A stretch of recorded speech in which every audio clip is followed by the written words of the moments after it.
Mesdames et messieurs, merci de suivre Blessing Channel et bienvenue dans ce grand journal que nous ouvrons par la religion en Côte d'Ivoire avec l'apothéose de la conférence des leaders initiée par la mission Ephrata Francophonie pour Christ qui a eu lieu le samedi 28 janvier 2017 au sein de la dite église.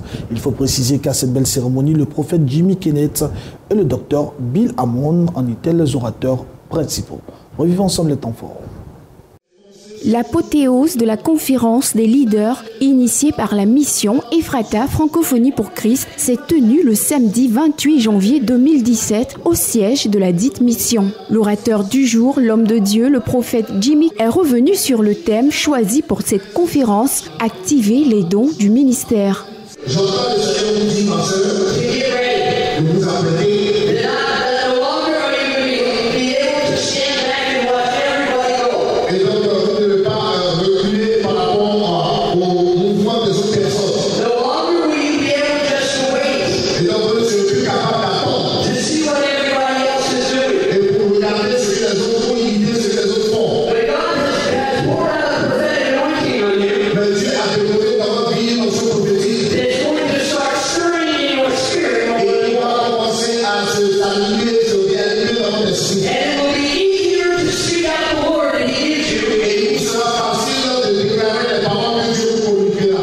À sa suite, c'est le docteur Bill Hammond, venu spécialement des États-Unis, qui a pris la parole afin d'enseigner le peuple de Dieu sur l'importance du parler en langue. Si tu veux tuer tes enfants, ne leur dis pas, va prier en langue. Parce qu'il y a d'autres fruits, une tranche de l'esprit de Dieu qui est la souffrance à tout épreuve. La patience, la maîtrise de soi. Quand tu pries en langue, de la même manière que le cœur inonde le corps du sang, de la même manière tu inondes ton esprit du flux de l'esprit. Cette dernière journée a été particulièrement marquée par un moment de prière intense pendant lequel l'Esprit de Dieu s'est puissamment manifesté.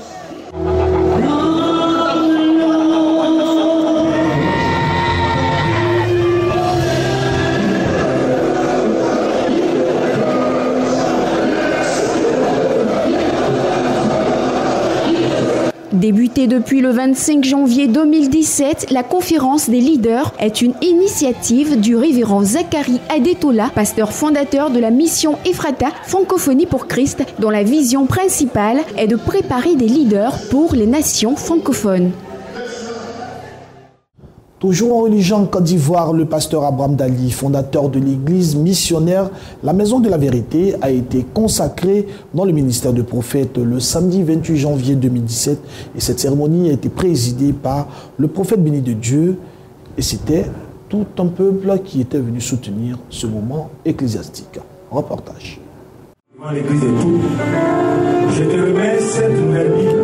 La consécration du pasteur Dali Abraham dans le ministère de prophète a donné lieu à une belle fête le samedi 28 janvier 2017 à l'église missionnaire La Maison de la Vérité d'Abidjan Riviera. Parents, amis et le peuple de la Maison de la Vérité ont fait nombreux le déplacement pour rendre gloire à Dieu pour la vie et le ministère du révérend Dali Abraham. Ils ont traduit leur joie dans l'adoration et la louange marquée par des prestations d'artistes chantres. Après les pas de danse, l'honneur est revenu au prophète béni de Dieu. Le consécrateur a enseigné le peuple de Dieu sur le ministère prophétique et ses fondements. Ne croyez pas que l'onction est ces choses qu'on vend dans les rues partout. Et que tu trouves quelqu'un de lui qui te dit je te vois pas. Pourquoi vous pouvez faire des exploits? Samuel est la source qui va donner l'onction à David. Mais qui est Samuel? Dieu n'appelle pas n'importe qui, mes frères et sœurs. Si tu es assis ici et que tu as une femme méprisée, un pasteur, réponds-toi. Avoir une foule, une grande église ne veut pas dire que Dieu t'a choisi. Mais toi-même, tu dois savoir, est-ce que dans le travail que tu fais, ce travail est en train de répondre au plan divin de Dieu pour ta vie, ta génération, ton pays, et après toi, est-ce qu'il y a des gens qui vont bénéficier de ce que tu es en train de faire? Et que tu Par onction d'huile, le prophète béni de Dieu, entouré des hommes de Dieu présents, a consacré le pasteur Dali Abraham dans le ministère de prophète. Le serviteur de l'Éternel, désormais révérend prophète Dali Abraham, a été recommandé à l'Éternel par ses pères spirituels avant de recevoir les encouragements et félicitations de ses parents et amis. Et le ministère de prophète est un ministère qui est mal compris de ces derniers temps et nous avons eu le temps aujourd'hui d'expliquer et de démontrer qui peut être prophète et comment est-ce que ce ministère est important et nécessaire pour l'Église et le réveil que Dieu attend pour notre nation. Nos prières accompagnent le prophète Abraham afin qu'il soit un succès dans sa génération, qu'il soit une bénédiction pour toute l'Église de la Côte d'Ivoire, qu'il soit représentatif pour la Côte d'Ivoire et qu'il soit une graine qui va porter de grands fruits pour l'Église ivoirienne. Je suis très heureux d'être là ce soir à propos de la consécration et l'ordination de mon fils Théophile. Qu'est-ce qu'on doit dire? On est heureux et notre présence atteste de la véracité et de l'authenticité du manteau de prophète du jeune Théophile. Maintenant, à lui, la sémence a été jetée en terre. Il faut qu'il porte des fruits, surtout en ces temps de bâtardise spirituelle. Il faut qu'il porte des fruits. Je suis très reconnaissant au Seigneur pour cette opportunité, cette grâce. Et je bénis Dieu pour tous les hommes de Dieu, pour tous mes frères, toutes mes sœurs qui sont venus aussi nombreux afin de nous apporter leur chaleur, leur solidarité. Nous croyons que l'avenir nous réserve beaucoup de bonnes choses et nous nous inclinons devant la souveraineté du Seigneur. Parlons à présent d'actes social. Bénédicte Ekone, présentatrice du magazine de midi sur Béni TV The Blessing Channel, a rendu visite aux femmes accouchées de la maternité de Koumassi dans le district d'Abidjan. C'était le 26 janvier dernier pour honorer des bébés. Et que la paix du Christ à laquelle vous avez été appelés pour former un seul corps règne dans vos cœurs et soyez reconnaissants. Colossiens 3, verset 15. Reconnaissance, c'est le mot clé pour définir cet acte humanitaire qu'a posé Bénédicte Ekone le 26 janvier dernier, date à laquelle elle a vu le jour à l'hôpital général de Koumassi dans la ville d'Abidjan. Encourager les sages-femmes pour leur travail remarquable à l'endroit des femmes en travail sur le lit d'accouchement, un acte de reconnaissance que le personnel de l'hôpital général de Koumassi a approuvé avec joie. Ce sont des choses qui nous égayent parce que nous sommes occupés à nous occuper de, disons, à travailler pour les malades. Bon, c'est pas toujours dans la gaieté vu la souffrance de ces malades. Et quand de temps en temps, bon, nous vivons de telles situations, j'avoue que c'est un peu de joie, un peu de gaieté dans le cœur. Des agents. Heureuses de recevoir cette agréable visite inopinée, les femmes accouchées ont exprimé leur gratitude à l'endroit de Bénédicte Ekone. Je ne sais pas ce que je vais dire à Dieu. En tout cas, je le remercie beaucoup pour tout ce qu'il a fait pour moi. En tout cas, je suis très contente de recevoir ce cadeau.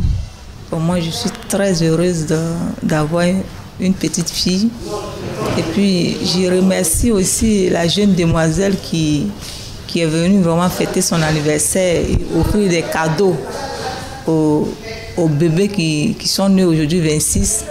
Et nous disons vraiment que Dieu la soutienne dans l'œuvre qu'elle a vraiment commencée.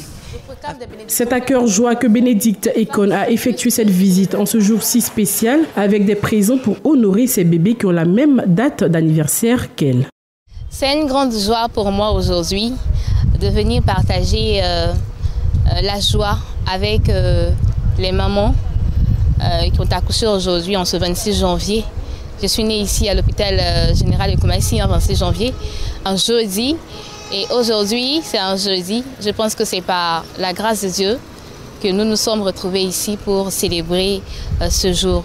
C'était vraiment une grande joie pour moi de communiquer l'amour, la joie et aussi la bénédiction avec ces nouveaux-nés-là.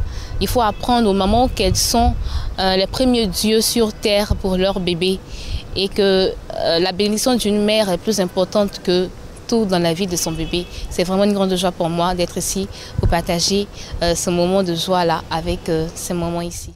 Pour ceux qui nous prennent en marche, nous sommes dans ce grand journal et tous les week-ends. Pour votre plaisir, nous recevons sur ce plateau notre spécialiste maison, Karine. Merci d'avoir accepté de venir. Je vous en prie. Alors, on sait que le samedi dernier, nous avons parlé d'un point essentiel concernant les propriétés, un thème assez particulier, admiré aussi par les téléspectateurs. Aujourd'hui, on revient encore sur les litiges fonciers. C'est ça. C'est un thème assez évocateur, n'est-ce pas, Karine? Oui, le litige foncier, pourquoi pas? Toutes les fois où il y a un thème de droit, bien sûr, il y a les litiges qui vont avec, tout simplement. Vraiment. Voilà. Quand il y a un thème de droit, il y a les litiges qui vont avec. Alors aujourd'hui, nous allons parler de litiges fonciers, précisément, certains espaces. Alors, il y a un thème qui revient un peu dans les échanges dans la société, des thèmes assez particuliers que nous entendons chaque fois. On parle de location d'espace. Je donne un exemple. Quelqu'un qui vient avec son argent, il trouve un terrain. Alors, il demande au propriétaire de lui louer ce terrain sur lequel il bâtit et pendant un certain nombre de temps, il y a un business qui se fait à ce niveau. Alors, comment est-ce qu'on peut expliquer cela? C'est concernant la location d'espace. En fait, je n'ai pas bien compris. Vous dites quoi? Qu'il y a une location d'espace, c'est-à-dire quelqu'un, le preneur, prend un espace, un terrain en location, c'est ça? Mais à charge pour lui de quoi? Peut-être de construire quelque chose, c'est ça? Et à la fin d'un certain temps, le bailleur, donc le propriétaire, récupère son terrain. Son terrain. Voilà, donc c'est savoir si c'est légal ou pas, justement, ce type d'action. Parce qu'on voit ça très couramment dans nos sociétés. Effectivement, c'est légal. C'est parce qu'on ne connaît pas le terme exact, mais sinon, c'est le bail à construction. Alors, le bail à construction qui consiste pour un propriétaire à donner son terrain à un locataire, donc le preneur, qui a l'obligation de construire des biens immobiliers, que ce soit maison, immeuble. Alors ce preneur-là, ce locataire aura bien sûr le droit d'aliéner ces propriétés qui seront construites, ces constructions, il aura le droit de les mettre en location ou alors peut-être d'en tirer en tout cas un profit, un bénéfice, mais à charge pour lui, durant une certaine période, de restituer et le terrain et les propriétés construites aux propriétaires. Alors, vous avez parlé d'une certaine période. Ce qui veut dire que la périodicité, elle est relative. Est-ce qu'il y a un temps spécifique pendant lequel, je dirais, celui à qui l'acheteur peut utiliser cet espace et revenir ensuite au propriétaire? Bien sûr. En fait, il y a un temps qui est défini, mais avant cela, il faut préciser que le bail à construction, bien sûr, est un contrat qui est signé en deux personnes. Alors, il est bien sûr préférable pour que le bail à construction vraiment ait valeur, qu'il soit enregistré auprès d'un notaire. C'est là où, bien sûr, on pourra éviter le plus de litiges possible et ce bail à construction qui est d'un certain temps pourra être respecté. Parce que le bail à construction va une période minimale de 18 ans à 99 ans. Vous voyez quand même que c'est une très grande période. Alors il est préférable que ce contrat soit enregistré auprès d'un notaire pour éviter bien sûr toute arnaque et tout litige. Voilà, maintenant je pense que ce bail à construction, il est vraiment à ne pas confondre avec le bail amphithéotique. J'allais venir sur la question. Voilà. Le thème assez juridique, j'allais vous poser la question parce que je pense que les téléspectateurs ont besoin de savoir bail en construction, bail amphithéotique. Voilà, c'est vous qui m'empruntez le mot. Voilà. Qu'est-ce que ça veut dire au juste? Alors le bail amphithéotique, il n'y a pas vraiment de différence, on va dire, puisque ce sont tous les deux des baux de long terme, à long terme, pardon. Donc la différence, c'est que le bail amphithéotique était souvent utilisé pour le foncier rural. C'est-à-dire que les villageois, par exemple, donnaient la possibilité à des entrepreneurs, des promoteurs d'utiliser un certain terrain, soit pour faire des terres, soit pour faire des plantations pendant un laps de temps. Et donc, du coup, à terme, par contre, le terrain leur revenait. Voilà, le promoteur n'avait pas, en fait, le titre de propriété. Il n'avait pas la propriété. Il avait juste l'usufruit, c'est-à-dire la possibilité d'utiliser le bien à sa guise. Alors, la différence entre le bail à construction et le bail amphithéotique, on va dire, c'est dans le bail amphithéotique, bien sûr, le preneur n'a pas l'obligation de construire, contrairement au bail à construction. Et deux, c'est au niveau de la durée. Le bail à construction, c'est de 18 ans minimum à 99 ans. Et le bail amphithéotique, c'est de 99 ans à 999 ans. Ça, ce sont des thèmes qui... voilà. Vraiment. Alors, Karine, je voulais poser une question. Oui. Est-ce que les critères changent en fonction de l'espace? Vous avez parlé tout à l'heure du village. Oui. Là, c'est une question un peu restreinte. C'est d'ordre familial. Alors qu'en ville, c'est vrai, c'est des espaces qui sont vendus peut-être par le ministère de tutelle ou en particulier. Mais est-ce que les critères sont les mêmes concernant l'acquisition? Pour une personne à qui on veut céder un terrain, pour un certain nombre de temps, comme on l'avait expliqué tout à l'heure. Oui, en fait, les critères sont les mêmes suivant la zone, mais nous voyons plus souvent que les baux amphithéotiques, en tout cas, je veux dire, en Côte d'Ivoire ou en Afrique, les baux amphithéotiques, on les voit souvent dans le domaine rural, parce que c'est là où vraiment on a des terres qui sont exploitables. Par exemple, quand vous allez à Assini, à Bassam, voilà, je veux dire en bordure de mer, voilà. Mais en pleine ville, il est très rare d'avoir des baux amphithéotiques. Il y a plus des baux à construction. D'accord. Voilà. Alors nous allons revenir sur la valeur locative des espaces. Aujourd'hui, il y a des maisons qui coûtent dont les prix diffèrent en fonction de l'espace. Alors, ça répond à quel objectif? Est-ce que pour une personne, je donne un exemple parmi tant d'autres, une personne qui décide de louer une maison, par exemple, à Cocody, comme nous connaissons les quartiers en Côte d'Ivoire, à Abidjan, et la valeur n'est pas la même à Yopougon, par exemple. Alors, ça répond à quel critère? Est-ce que, à ce niveau-là, qu'est-ce qu'on peut dire? Alors, tout simplement, la valeur locative, c'est la valeur du mètre carré du terrain par zone, qui est définie par contre par l'administration, par le cadastre. Alors, je veux dire, chaque année, il y a un bulletin qui sort, des valeurs locatives suivant les zones, suivant les quartiers, suivant les villes. Et donc, les propriétaires qui vendent leur terrain sont tenus de respecter justement ces valeurs locatives qui diffèrent selon les zones. Alors, je veux dire, c'est préétabli par l'administration, par le cadastre, qui lui fait les études appropriées pour définir justement ces valeurs-là.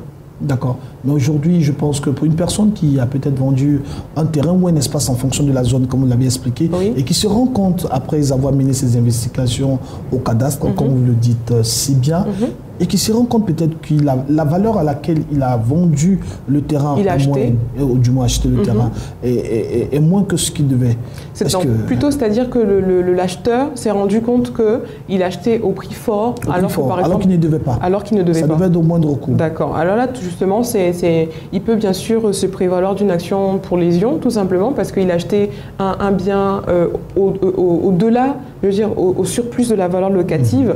Déjà, s'il a fait les investigations auprès du cadastre, qui s'est rendu compte que, il s'est fait arnaquer, je pense que la première solution, c'est d'abord d'aller voir le vendeur, et de s'arranger avec lui. Si le vendeur est de bonne foi, il va lui accorder une réduction, bien sûr, du prix de vente. Si le vendeur est de mauvaise foi... Si le vendeur lui pose la question de savoir pourquoi il n'a pas posé ce prix-là au départ. Mais au début, il ne le savait pas. Vous n'êtes pas sans savoir que quand vous achetez un bien, vous vous fiez un peu au vendeur, qui est censé, bien sûr, savoir. Vous pouvez avoir des conseils d'un expert. Il est bien d'avoir des conseils d'un expert avant d'acheter, bien sûr. Là, je dis ça au public.